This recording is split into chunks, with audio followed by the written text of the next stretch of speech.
Testing, testing. Still good? All right, great. Welcome, everyone. Thanks for joining us this evening. We're at the headquarters of Attest. My name's Mark. I'm the marketing director here at Attest. Just briefly, so Attest helps consumer brands to better understand the wider market, their consumers, to answer the questions that they can't get answered from other data sources. Essentially helping save brands from guessing or asking around internally to make really important decisions. We can help them get real consumer data extremely quickly. And we help ultimately bring that into the organization to drive growth predictably and repeatably by fundamentally understanding where consumer trends are going, the messaging and the creatives that will land with those consumers, the media that they're consuming, and then measuring everything. So, looking at leading indicators such as brand awareness, purchase intent, consideration, etc. We work with some of the great people on this panel here. So let me introduce, I'll let the panelists introduce themselves, and then I'll give a little bit more context about the panel, and we'll dive straight in. Flora, if you... Yeah. Okay, I'll start. So my name is Flora. I head up sales for Tony's Chocolonely. So we launched in the UK 2 months ago. So those of you that don't know about us, I'm not offended yet. And yeah, we've been invited to talk about like our mission and the purpose. I don't know how much I'm supposed to say right now about the brand, or just the top line. Is that good? Just top line's good. Right, yep. Good. Hi, I'm Genevieve. I'm the brand and community director of a pre-launch female health company. Our first product is pain-relieving plastic-free tampons made of all-natural fibers infused with hemp CBD. Hi, I'm Jamie Mitchell. I am, what do I say, plural is these days, underemployed. So chairman, advisor, mentor, stay-at-home dad. In the past, I've run a couple of Purposeful brands, Innocent, Dalesford, and most recently I was in the design industry at Tom Dixon, running that business. Cool. And I'm Phil. I am the creative lead at TransferWise. Don't know how much. Basically money for international people. That was nice. Yeah, I know. It's really succinct. Yeah. Thanks, everyone. So we're here today to talk about purpose. And the brief I've kind of given to the panelists is that we want to spend around half the time maybe thinking about some of the philosophical questions around purpose, kind of what is it, why is it important, how do you, and then some practical questions around how do you find your purpose, how do you use that purpose to drive business growth, to connect with consumers. So we'll aim to do half and half. With any panel, I'd love it to be really interactive, so I'm inviting the panelists to absolutely jump on each other's points and elaborate and kind of just get a discussion going.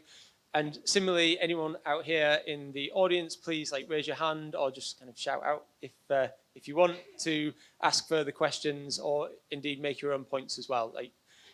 We want to keep it really interactive. So I'm going to start with a question for each of the panelists, which is kind of what I said I wouldn't do, but just to get us all on a level playing field. I know, I lied. What can I say? What is your kind of definition or kind of working definition of purpose? I'll start. Well, I think I'll speak for Tony's. I think the main reason and the only reason we exist is to solve a problem, raise awareness about an issue, which is slavery in the cocoa industry. And step change the way other chocolate manufacturers do business from the very start of the supply chain to the minute you guys purchase on shelf. And so this is the only reason we exist. So a purpose in our scenario is solving a problem and raising awareness so that we're not the only player solving the problem. We want every other player in the industry to follow our lead and change the way they're currently doing things and kind of they're currently responsible for the problem or contribute to it. So yeah, it's probably two answers to it. Yeah, so we kind of think of purpose the same way as you. Our goal is really to raise the standard of female healthcare, period. So we're starting with pain relieving period care. But we really believe that healthcare should be personalized. It should be made to fit you. It should fit into your lifestyle. should be convenient, it should work, and it should be healthy to your body and to the planet.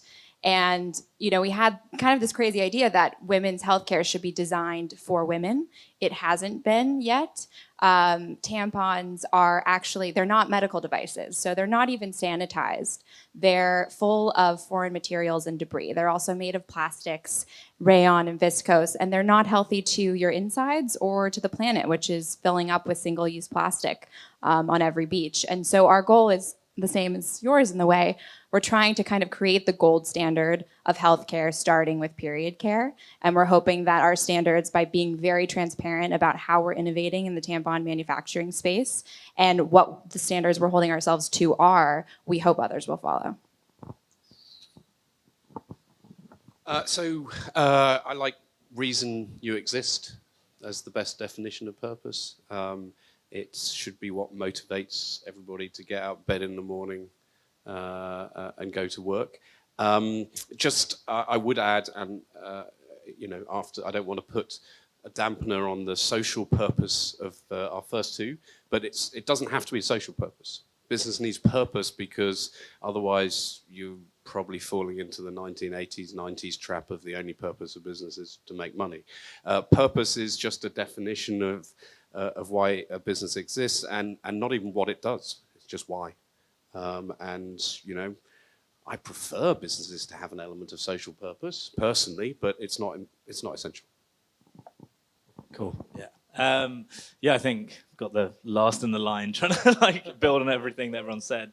For us, I guess, is this idea, kind of like it's not about money. So it's like when the thing you prioritize most isn't profit. And, for a company to think that seems weird, but actually, if you have a strong purpose, the money will come. And so I think, the best way I can always describe this is our founder, and this is when I joined about 3.5 years ago. We actually have a kind of government relations team. So TransferWise, we kind of, we want transparency in finance and all of this stuff. And so we have a government relations team who basically lobby in Parliament and say, can you make it more transparent? Obviously, it's good for us if everyone's transparent. But we said that, we're like, what happens if we actually win? And we have done. So in the EU from next year, annoyed that we're leaving, but in the EU, everyone's going to have to price transparently. But someone was like, yeah, but if they do that, the banks will then have to price like us, and then they'll be incentivized to cut their costs, and we won't exist anymore. And then he was just like, well, then we've completed our mission. And I think that is it was super powerful. It stayed with me the whole time. I was like, okay, cool. There's a guy he obviously cares about profit, but it's not the main thing for him. It's changing an industry or changing a behavior. So he actually was at Skype before, and I look at that and I'm like, yeah, maybe they cared about purpose too much and they sort of tailed off at the end. But the idea of Skype will go down in history is that was a game changer. FaceTime, whatever came after, but Skype was the thing that changed it all. And I think that's what motivates all of us. So just to pick up on the point, and given I picked on you last in that question, just building on that point, you've mentioned that TransferWise doesn't necessarily put social purpose at the top of its kind of branding and above the line advertising, etc. But it is a huge motivator for internal decision making processes. Could you tell us a little bit more about how important that purpose is internally, both in terms of decision making, but also attracting talent and retaining talent? Yeah, for sure. So our mission, just so everyone's clear, because it isn't hugely public, but internally it's money without borders, instant, convenient, transparent, and eventually free. So different teams will feed into that. For example, there's a speed team who obviously focus on the instant thing. They want it to be basically an email. So that's the kind of the reference point for all of our money transfers. It's just data. There's no people moving cash around anymore. It's just how can we move these numbers on a screen to here? So that comes into the instant stuff. I guess for my team, and when we think about the mission and how we can contribute, it's the more customers we get, the better our costs will scale, which means we can drop prices, which we have done for the last couple of years.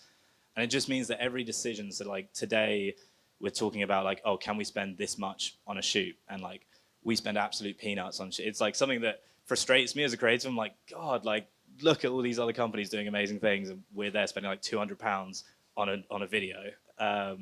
Yeah, it still looks okay. What's that? How much venture capital?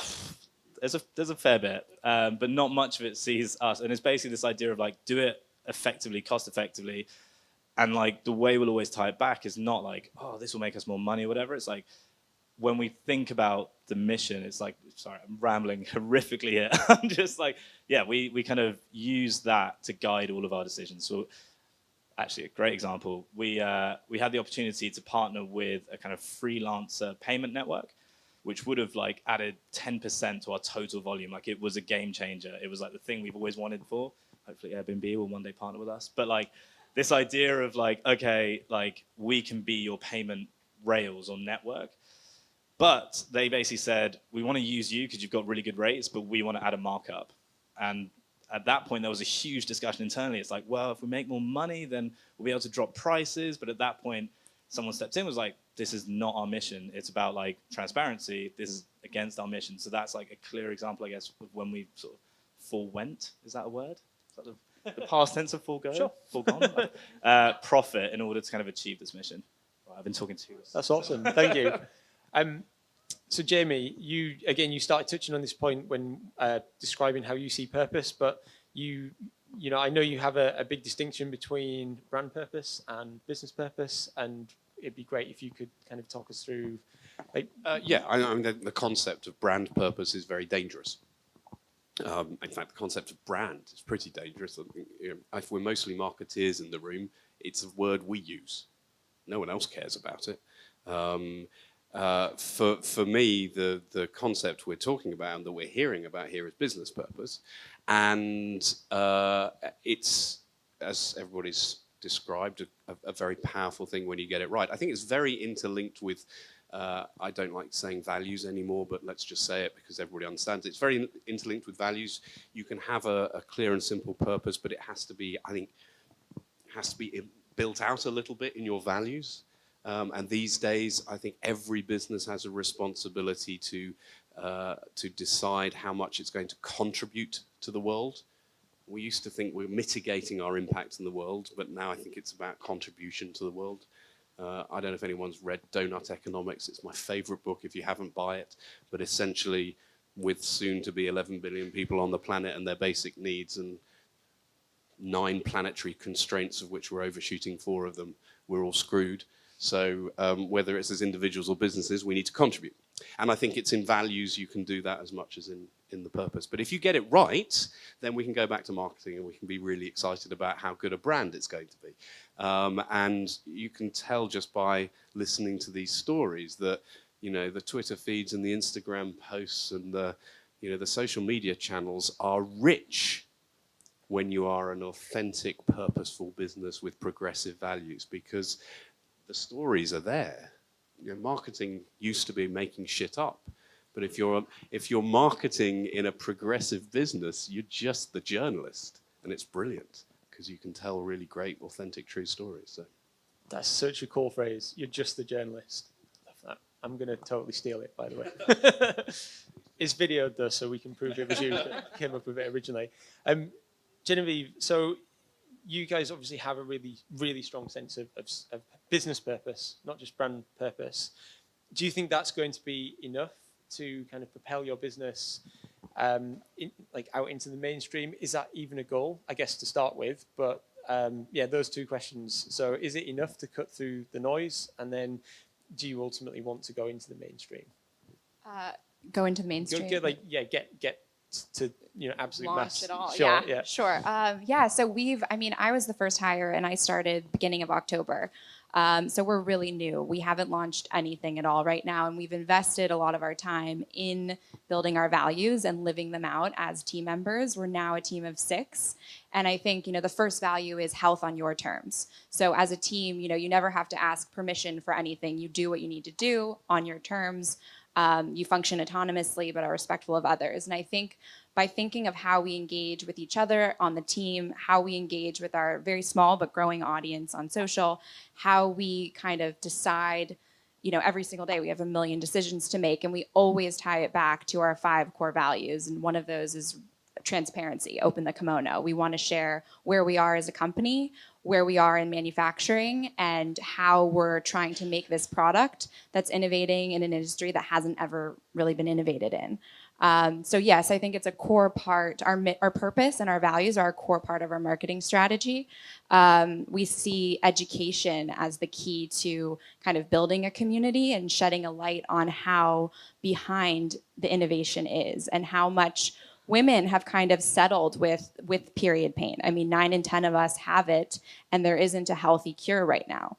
We have gut-harming painkillers, and we have inconvenient ways to get tampons. And so our personalized subscription will give you a safe, sustainable, convenient, effective way to take care of your period and your cramps. And so we really see like every touch point with our consumer as a use case of our purpose and really living our values. Thank you. And Laura, you guys are like that next, level in terms of growth and awareness. And again, I know from our pre-chat that you haven't spent anything on above the line advertising, is that right? And yet you've grown to be the number one. Netherlands, can you talk a bit about, firstly, again, why do you think that is and what role purpose has had in that? And then secondly, because I'm interested in this as a marketer, do you think you could have grown faster if you had have invested in above the line? Yeah, for context, the brand started 15 years ago in the Netherlands. And it started at the back of a TV program called Food Uncovered. So 3 journalists traveled to West Africa to understand a little bit more about the cocoa industry. And they realized that children were working illegally on the farms. And you can imagine like terrible conditions like heat, handling machetes, handling pesticides, carrying heavy loads. So like just not the type of thing you want to see, especially not when it's a bunch of like 7, 8, 10 years old. So they returned to the Netherlands and they've tried to change things by knocking on the doors of Nestle and Mars and Ferrero and you name them. No one would obviously respond. No one would pick up the phone or respond to emails. So those 3 journalists, and all of that is recorded, all of that is on TV. So I think we've had the benefit of that TV program. Obviously, they've had the benefit of the TV program. Then one of the 3 journalists, so his name is Teun, and that's why Tony, on the name of the brand, decided to hire a lawyer to be put away for contributing to slavery because he's eaten 20 odd bars of chocolate. Obviously, after 2 years of trial, the judge said, we can't actually prove a correlation between you eating the chocolate and these children in West Africa working illegally on the farms. He flew 2 kids from West Africa to Amsterdam to testify against him. And I think the power of the whole story and the buzz it created over there gave them a really good start to A, raising awareness about the issue, but B, he realized that actually if he can't change things the legal way, he decided that he would change things from within, so started his own brand. So Tony Chocolonely stands for his lonely fight in changing the chocolate industry. So I guess that was a very unique way to start the brand. Now, bear in mind, these 3 guys had no knowledge, expertise in how you start a brand or how you knock on the retailer's door, how you manufacture. So there's a great movie if you're interested and want to hear more and see more about it, which is called The Chocolate Case.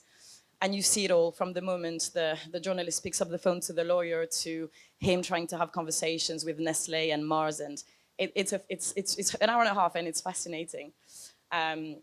But 15 years later, we now have 20% market share in the Netherlands and we're the biggest chocolate brand. And the brand love, I think, is so strong. So you'll walk on the street in Amsterdam wearing the Tony's t-shirt and people stop you. I was stopped at the airport by not the police, but the guys checking your passport, asking me whether I had chocolate in my suitcase. So it's amazing to see how much love people have for the brand.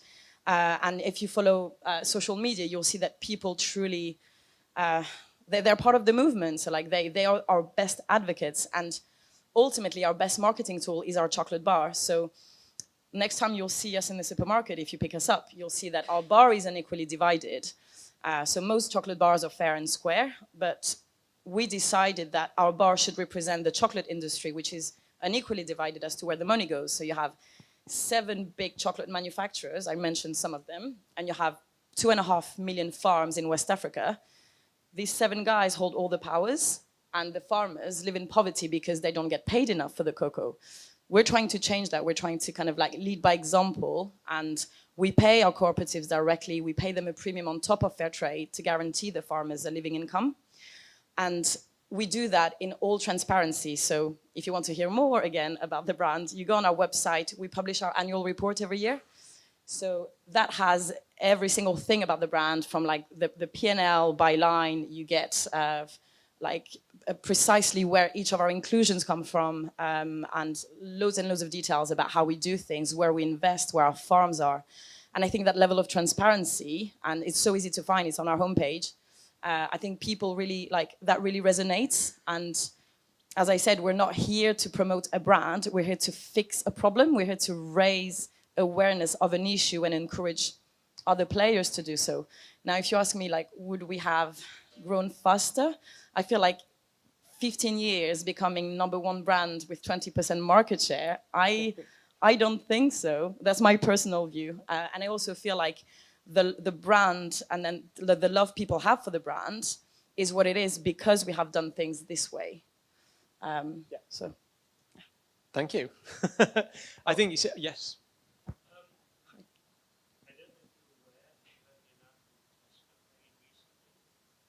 The announcement Tesco made recently.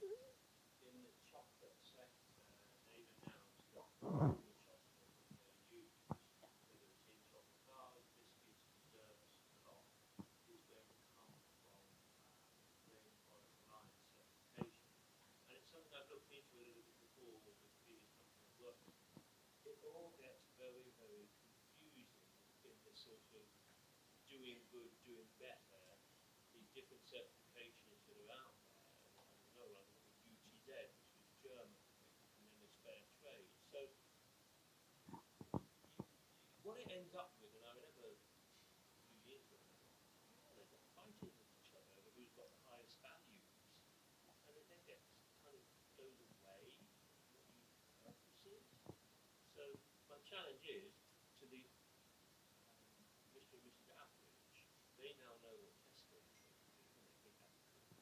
But then you're trying to say you're better, but you not end up in the right place. Did everyone capture that? Yeah, awesome. In which case? So I think, and I agree with you, like when I started 2 months ago, so I've done a lot of reading and just like researching about like what we do, what we stand for, why we do things that way. And I think it's important to us to have that fair trade stamp at the back of the bar, because that's what consumers know of, and it's almost like a stamp of approval to say our chocolate is made in a fair way.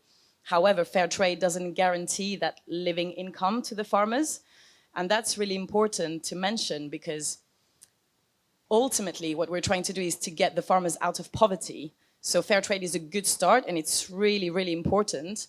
And you know, when Cadbury's decided to take the fair trade stamp of approval off their chocolate, I was like, that's not great. Having their own certification means that there's no one else, there's no third party checking or assessing or double checking like how they do things. And for us, the fair trade stamp is important, but more importantly is to make sure that the farmers get paid a fair amount for the cocoa that we buy from them. Thank you. Jim? It's a really interesting question, because it goes back to this question of the purpose and the values and the impact on the brand and the marketing. Is it enough these days just stick a stamp on and do something different, or do consumers want a little bit more? You know, do we think that Tesco did it just because they feel they have to, rather than because they think it's the right thing? And does that matter to consumers? I'm not saying it does or it doesn't, but I think there's a real big difference. And I think, personally, I think that it's moving to a place where more and more businesses, even like Tesco, are doing it because they think it's the right thing, not just because they can see that good business makes good business. But when you've got brands that are banging on about it from a truthful and honest, and I mean, God, that's the best origin story I've ever heard, and I used to run innocent, for God's sake. But when you've got brands brands that are banging on about this, and people really get to feel the truth and honesty, and I think it's more powerful. But hey, it's leading change, so it's all good, right? So, sure. So on the, you mentioned you are better than others. I think what we probably do better than anyone else, and it's not about the certification, I think it's about the transparency. So the level of information you have on our website, and if you had more questions, if within the annual report something was missing and you wanted to know the answer to that, we would always be the most transparent. And I might not have all the answers today, but I would commit to giving you the information at some point, because if I don't know, someone within the business will have the answers to it. And there's also that approach to always want to improve things and be better and find better solutions to make this cocoa, the slavery within the cocoa industry, more simple and easy to understand. Because I agree with you, all the different certifications and all the communication, and some of it is greenwashing. How do you make sure that it's really easy and simple for people to understand what you are doing? And I feel like Tony's do that really well. And I'm hoping that we'll be in a position to convince people here in the UK the same way that they've done over there in the Netherlands. Brilliant. So I'm picking up on that in a kind of broader context. How do you communicate sometimes complicated concepts to consumers who are often too busy to take the time to educate themselves because they want something convenient or tasty or whatever it may be? Genevieve, that's going to be one of your challenges. It would be how are you going to approach the kind of communication and getting the message out there?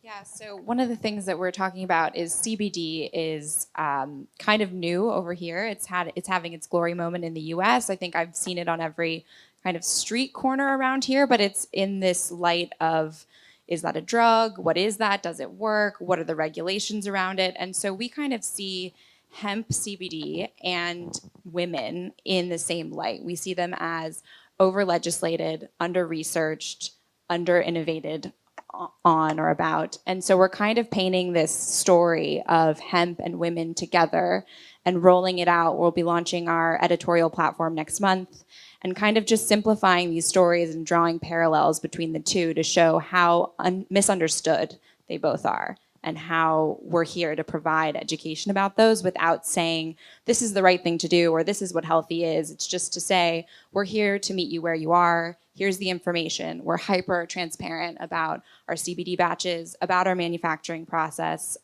We will answer any question about who we are as a business and how we're qualified to do this. And I think just being accessible and very communicative with the growing audience. Can I say, I think the question's a misleading question in a way. I think it's an old style of marketing question to say we've got to simplify this down to one clear, understandable message. That's from the world of 30-second TV adverts and posters. Today, brands are, the way to think about brands is that they are molecules, not single messages. They're human in many ways, and their complexity is powerful, and it's a value, and you let people discover you in different ways and find their way across the different stories. And, the word of mouth that complex brands generate is extraordinary, because different things have different meanings to different people. So I actually think it's great, the complexity in a lot of the stories, and should be sort of powerful. I don't entirely agree. I would hope Maybe it's about time we had a disagreement. Fight. I can't believe I'm this age and an old school marketer, but I do think there's like serious power in simplicity, and this isn't just so I'm B2B marketing, and even when there's relatively large budgets on the line, people don't always have the time to educate themselves on every single opportunity. And much like, what does fair trade mean? What does this certification mean? People just need to almost to feel like this is the right thing. Every bit of communication needs to be poetry. So let's Exactly, agree yeah, with that. yeah. but I think there can be complexity in the amount of stories being told. There can be, but then if you're hearing multiple different messages, it gets confusing and sometimes actually maybe even demotivating. It's like, well, whatever I do, it could be the wrong thing. Does anyone else watch a program called The Good Place? Yeah. Yeah. Yes. This is a very random detour, but I've got the mic. There's this whole thing where these characters die and they end up in heaven, the good place, or at least they think they do, only to find out really it's the bad place. And there's a whole narrative that goes along with it. But they find that they thought hell was rigging the system, and that's why. And ultimately, everyone ends up in the bad place when actually it's because the world's become so complicated that literally just ordering a pencil from Amazon has set off such a wave of badness around the world that everyone racks up bad points no matter what they do because it's so complicated. It's kind of reminding me of that. Like understanding the impact of your purchase on slavery in Africa is a really difficult concept, I think, for maybe your Mr. and Mr. average consumer.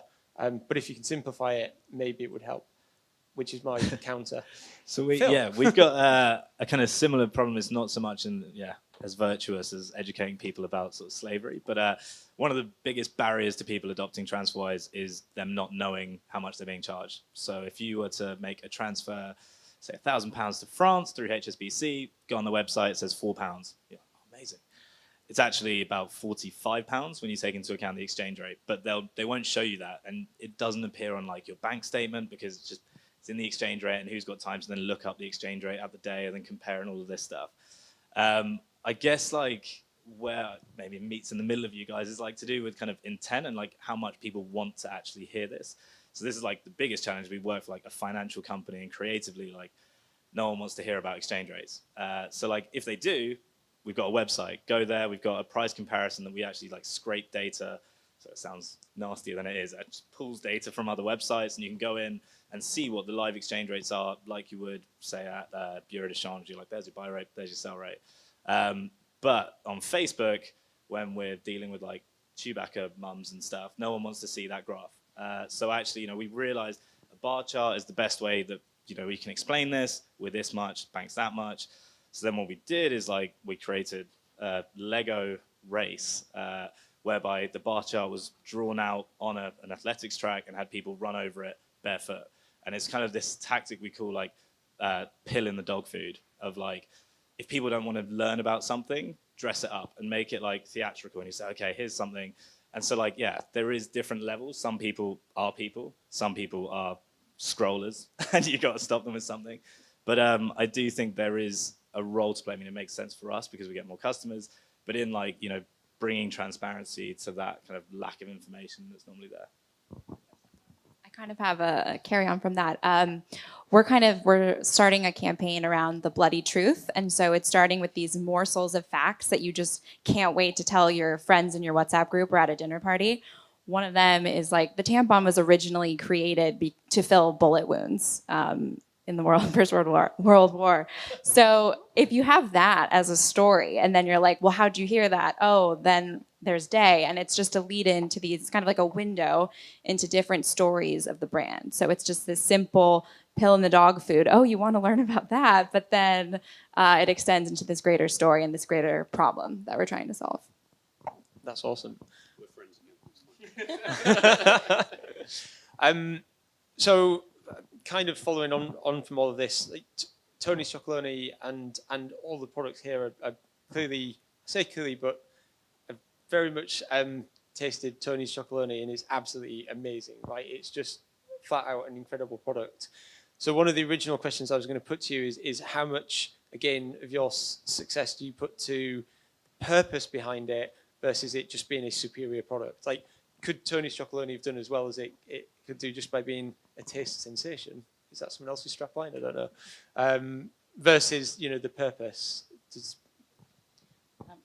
It's a great question. Like, I think one of the first questions I asked when I kind of joined is like, do people get into the brand in the Netherlands because of the product, the actual taste? Because it does taste great, and they have really funky flavors over there. So like coffee crunch and like popping candy and all sorts of like, you know, just very unusual flavors. There's the packaging that really stands out. The bar is very chunky, so it's like not your usual like 100 grams. So like it's, you know, pretty much a weapon. And then there's the story, there's the mission. So like there's so many different touch points to get into the brand. But I do think, from my perspective, I think the mission is what is the most important about it. It'll be interesting to see how this evolves in the UK, because we've not had the benefit of the TV show, of the story, and all of that. So I'd love to like answer the question in maybe a couple of years, and and tell you more about what we think people or why people are buying the chocolate. So we've kind of got the opposite, I guess, is that, you know, we're not that overt with our mission. So it goes out to our customers, but rarely like on a tube ad or whatever. And so actually, I think like part of that is down to like internally, we think we've got like the best product ever. And so it's like, why do we need to add the mission bit? Like that's a nice to have, but actually we're 10 times cheaper. So let's just roll with that. But, you know, that is because I think we have like the best in class product. On the other side, and we go back to like how this motivates us internally, is like as an employer, we're definitely not the best. You know, there are other, you know, we hear all the time from all the developers who come in and like want to work at Google, and you're like, oh shit, how do we compete with that?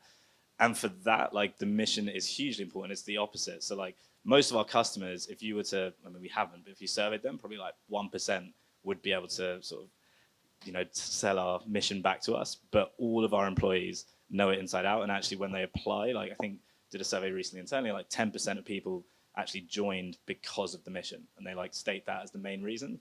And I think like, you know, if you are in a more competitive like kind of landscape, little things like that can help. And like, so now, yeah, I think we're trying to see, can we do that on the consumer side and be like, actually, like Jamie was saying, like the stories should be rich, but they're bar charts. It's like, how do we actually sell this mission thing to, like, we know it's something that people care about.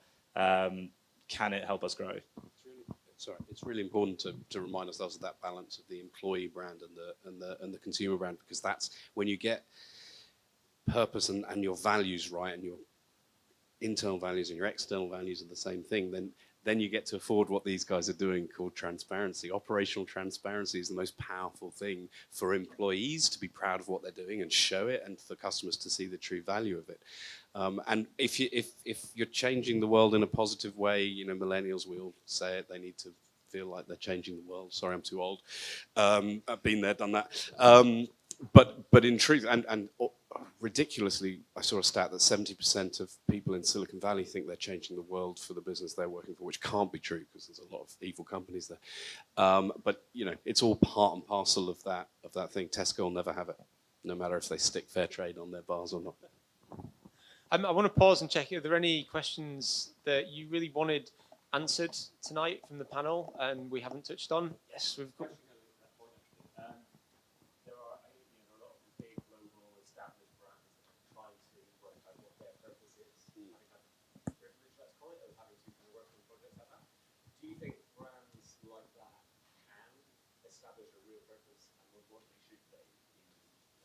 The differentiation between a business purpose and a brand purpose. So I've spent most of my time in the last 6 or 8 months working with businesses of different sizes, not big ones to be fair, but certainly small to medium, in retrofitting. And it's hard. If most businesses have a good origin story, so going back to that origin story can usually help to find a kernel of truth in what the original purpose was, and it may have got lost. I'm chairing Gaucho, the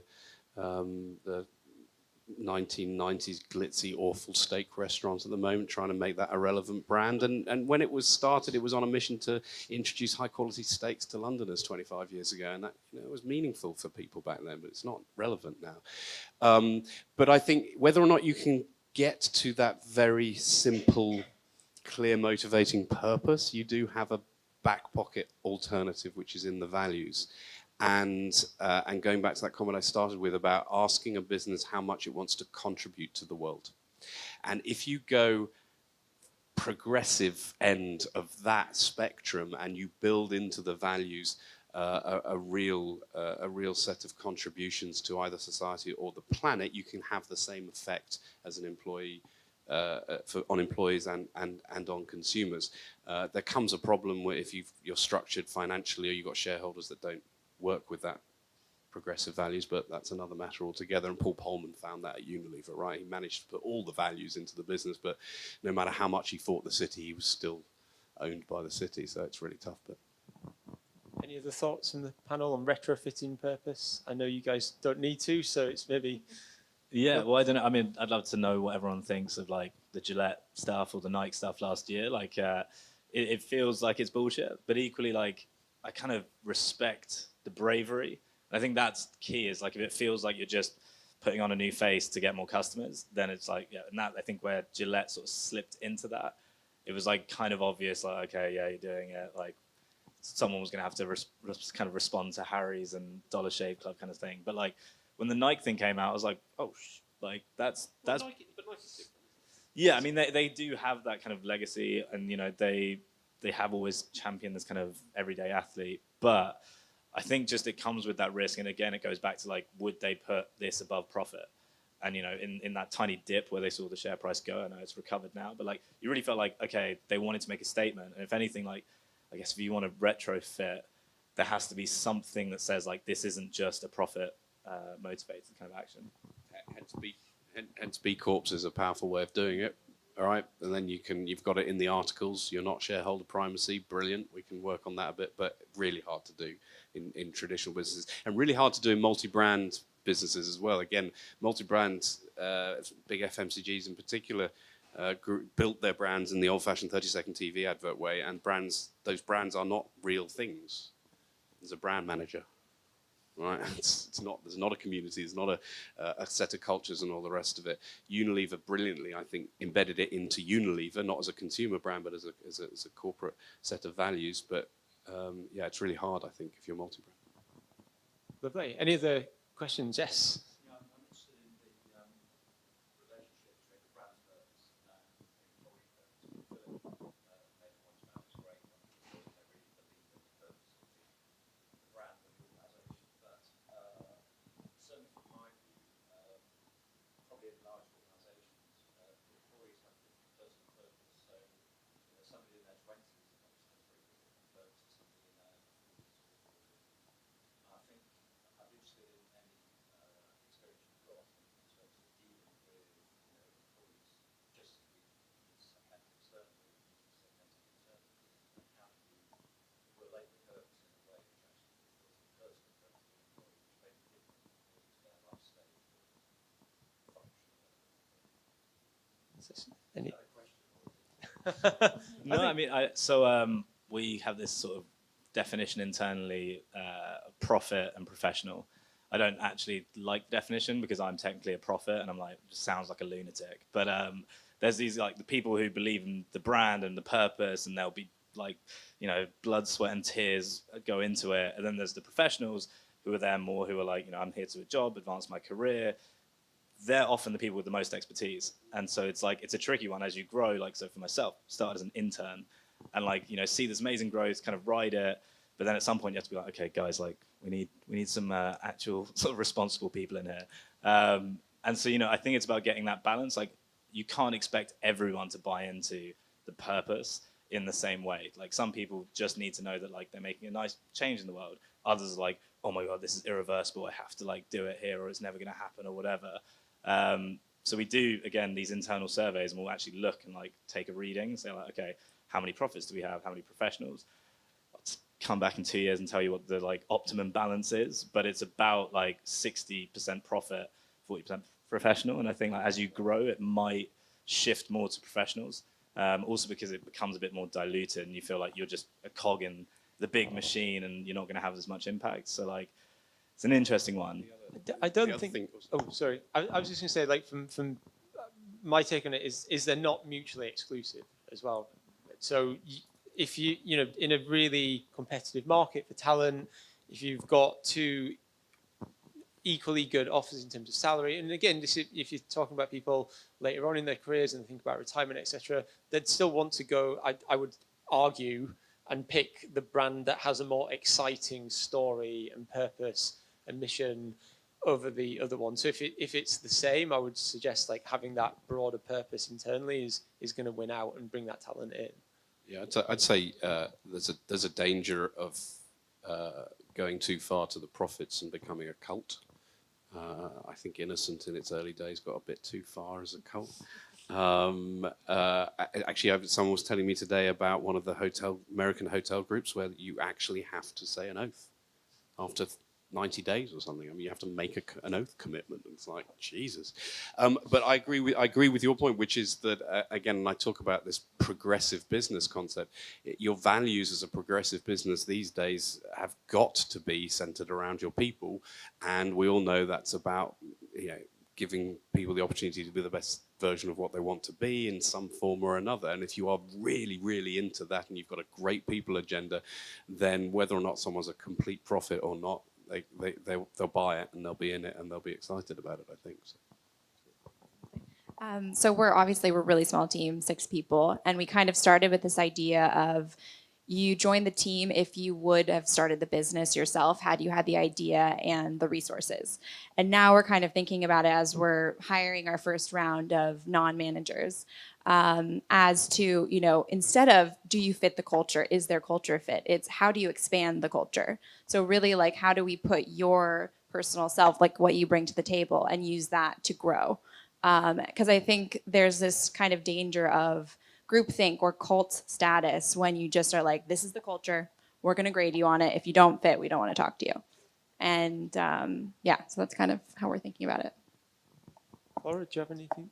No, I kind of in a similar way. So we're a team of 4 in the UK. So pretty much like there's a lot of great things that the guys in the Netherlands have implemented. So things like we reward employees when they have a baby. I think that's quite nice. So you get £1,000 or €1,000 if you're pregnant, or if your wife is expecting. Another really cool thing that they do is if you name your baby Tony, you get £5,000. And like, I don't think so yet. No. And I think for the first time, someone's expecting twins, so he's getting £2,000. So that's just great.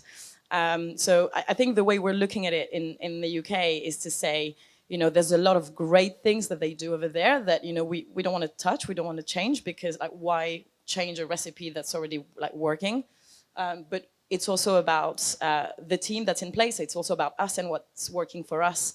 There's also like an element of culture. So, I guess the English and the Dutch are quite different. So we're also like almost like writing a new page and saying, okay, like what do we want the UK office and the UK team and the UK culture to feel like? Without necessarily reinventing the wheel, because like they have a very low turnover in the Netherlands. Like I can't remember the number, but I remember being really surprised to like, introducing myself to people and them telling me I've been here 6-7 years. When you think about like the brand has been up and running for 15, so that's a long time. The guy who designed the very first bar 15 years ago is still the head of brand design. He's still there. And that shows like the commitment and the passion and there's nothing nasty about it. Like I wouldn't call it a cult at all. There's like a big family feel. So like you say that when you're in the cult. Yeah, well, I'm not really there, but I remember stepping into the Dutch office 2 weeks ago for my induction, and everyone's like hugging you, and everyone wants to know about you, but not like where you come from, like what was your previous job, but like, do you have siblings? Are you married? Do you have kids? Like, who are you as an individual? And like that feeling of like being important, you as a person, and like you do feel like you're almost like entering a family, and it's like I really really love that about them, and that's exactly how I would want to be treated, and that's how I want to treat others. Yeah. Awesome, Phil. No, I was going to say, just to add to that, it's a similar kind of thing at TransferWise, and like I think it goes back to purpose. So like there's that thing that unites everyone, and we have, I think there's like 11 offices now around the world, like different cultures, different types of people, different ages, genders, whatever. But everyone has this sort of grounding in the mission, and like it does, maybe get culty at sometimes. We have a sort of like company holiday still. They can somehow find the money to fund it. But, everyone, it's like about 1,500 people now fly out to Estonia. Yeah. 1,500 people? Yeah, it's a big, but it's now like well, it started as 50 people in a a little cottage in Estonia, and now it's this like full-on festival kind of thing. But you get there, the same thing. Everyone's like hugging each other. It does feel culty. You're there like watching like, yeah, oh my god, it's amazing. And you get back, on the Monday, and you're like, oh my god, did that just happen? Like, but yeah, so I think it does go like, oh, so, yeah. And so, yeah, I think it is about purpose. Like, I think that is, what gives people that sort of collective drive that's far more powerful than profit. Because I think, well, for me, if it's just profit, it's like, what am I doing? I'm just making profit for someone else. Whereas, like, as an individual, I feel like I have a bigger contribution and, leaving a footprint. It's cool. I can, Jamie, did you want to add? No. Oh, sorry. just in case. So we've got one more question, and then I can see the pizza's arrived and don't want it to get cold, so we'll. Yeah. No.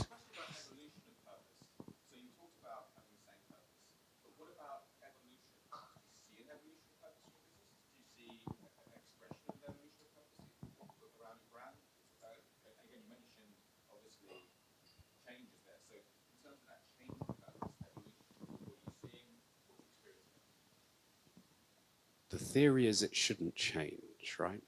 The theory is purpose and values should be permanent. Vision and strategies should change. So actually, the example I gave about Gaucho, they were wrong. That was a vision rather than a purpose. It wasn't the reason why. It was a bit more of the what.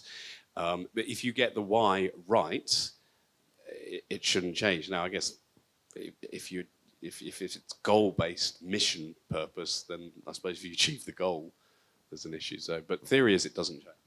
I think it's quite interesting. So this is maybe not entirely related to purpose, but trying to do the right thing, I guess. And it relates back to Unilever. So I was digging into palm oil as a hot topic at the moment, and I didn't realise that at the time Unilever was challenged to try and find something to go into their butter and their products that would be healthier and more sustainable because trans fats were bad, so they needed to find an alternative.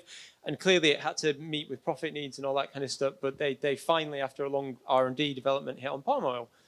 And at the time it wasn't an issue because everyone wasn't doing it, so it wasn't putting a strain on the local economies. Actually, it was a boost to them. So at the time, that was like a really good thing. It was better for health, it boosted local economies. But then when their competitors latched on and being such a huge industry, fast forward 10, 15 years later, now it's pretty evil, and it's like the ultimate thing. So that's the difference between strategy and purpose, right? The purpose was to have the most healthy and sustainable ingredients in the product, and the strategy has to change in time. But in truth, it's not a perfect science either. It's an art, so it does change and it does evolve and it does grow. Nothing really stays the same. Yeah, just interesting how you can do one thing and then the world moves on and things happen and it's suddenly the wrong thing. Yeah. Also, our purpose has kind of changed, or at least the sort of positioning of it internally and externally. And like the purpose is to fix international finance. And that was always the thing. It was like, this thing is broken. And we started off going very, heavy anti-bank sentiment. Bankers are greedy. They're taking all of our money. But it's kind of developed. And I guess we sort of rode on the back of the 2008 crisis. Then like the zeitgeist kind of shifted towards this immigration talk, and actually the international part of our purpose became more important. So now when we position it, it's kind of like fix international finance for international people. So that's, right at the start when I said it's for international people, like now we see that as more the goal is like, how can we help these people, and finance is the part that will help. But, it also allows for sort of innovation. I think we almost sort of ring fenced ourselves in finance when actually we could say, what are the problems that these people face? This is way off in the future, but it's how you can eventually start changing.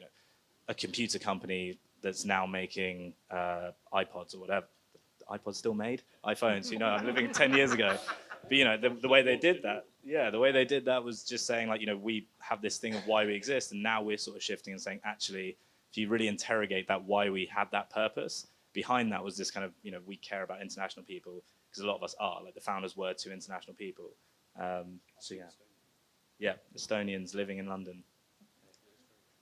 So I'm going to pause there thank you everyone so much for being attentive and spending this time with us this evening. We have more drinks, we have more pizza, we have the area for, I don't know, another hour or hour and a half or so. Phil, Jamie, Genevieve, Flora, thank you so much for your contribution and really, really interesting debate. Hope everyone else liked it. And if anyone wants to meet a member of the Attest team, there's a few of us dotted around, and we can hopefully help talk to you a bit more about how we can drive your purpose-driven brands through growth and better understanding consumers and those shifting consumer trends as they come and go. And with that, enjoy the rest of your evening, and thank you.